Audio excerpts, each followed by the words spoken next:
Let's talk about Donald Trump's executive order on homelessness and mental health. His brilliant idea to get homeless people off the street is to lock them up in mental institutions. And then I'm sure once the mental institutions fill up, then it's straight to jail. On the heels of this, while this is going on, this executive order to criminalize poverty and take away the due process rights of people like me that have things like bipolar disorder, there were lawsuits against a couple states. I think it was Louisiana and maybe South Carolina, North Carolina, one of the Carolinas. There were lawsuits because they violated the civil rights of people with mental illness. They dropped all these lawsuits that were brought against group homes and institutions that were mistreating mentally ill people. He dropped all those lawsuits. These people were being kept under horrible conditions. Some of them, they got involuntary holds. They got Baker acted. They hadn't even done anything wrong. Some of the people just came to the doctor to pick up their medication, and they just involuntary hold, keep them as long as they want, indefinitely. And since he's dropping those lawsuits, I'm sure that's his plan for the whole country. You know, rather than spend the money to give people housing, homeless people or mentally ill people that are struggling, he'd rather lock them up and put that money into the for-profit prison system and shitty mental institutions that don't give good care, don't have the right doctors, aren't staffed right. They just want to just lock them up. Just put them all in a cage. You know, if you're too poor to afford a roof over your head, we'll put you in a cell. What I have is not a crime. Being bipolar isn't a crime. Getting sick and having to declare medical bankruptcy and ending up on the street, that's not a crime. We shouldn't be locking people up for these things. It would be so much fucking cheaper to give people housing than to put them in prison and institutions. It can cost $50,000 a year to keep somebody in prison. There's states where it costs way more than that. They're spending almost six figures, almost $100,000 per person per year to keep people locked in a concentration camp in the Florida swamp. It's hurricane season. I don't want to tangent this off into immigration. I'm going to try to keep this with mental health and homelessness. But I'm just, the way that our government takes our money and wastes it to give it to for-profit prisons and shitty health institutions that don't offer good care.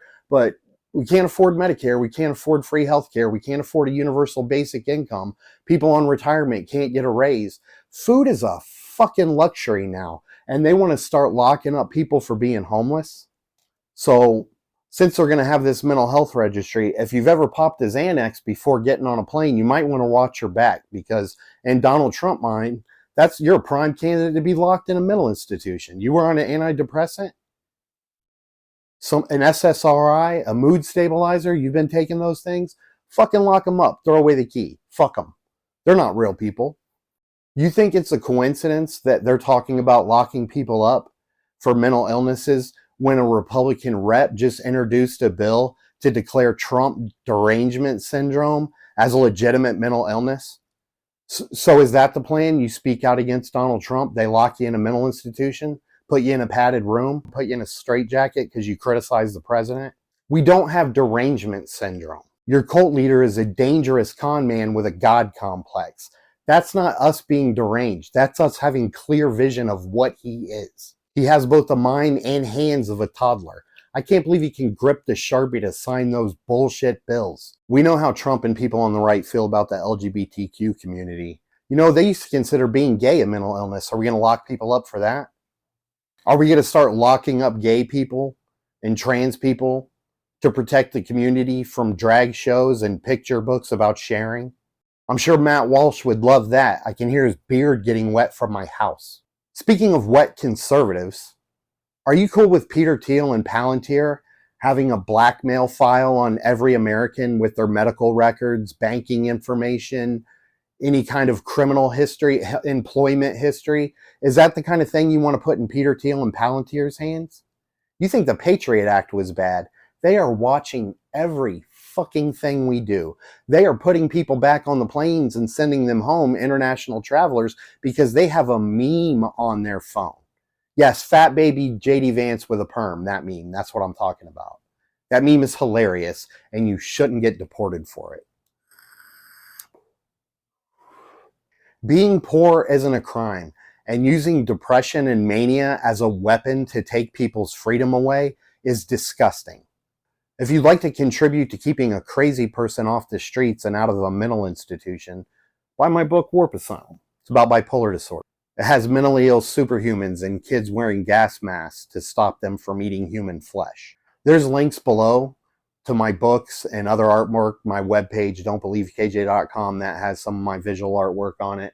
I have playlists on my YouTube channel of short stories that I narrated and put sound effects to. So if you don't want to know a little bit of what you're getting yourself into, there's a Warp Asylum playlist on there. And check it out. You might like it. You might enjoy my book.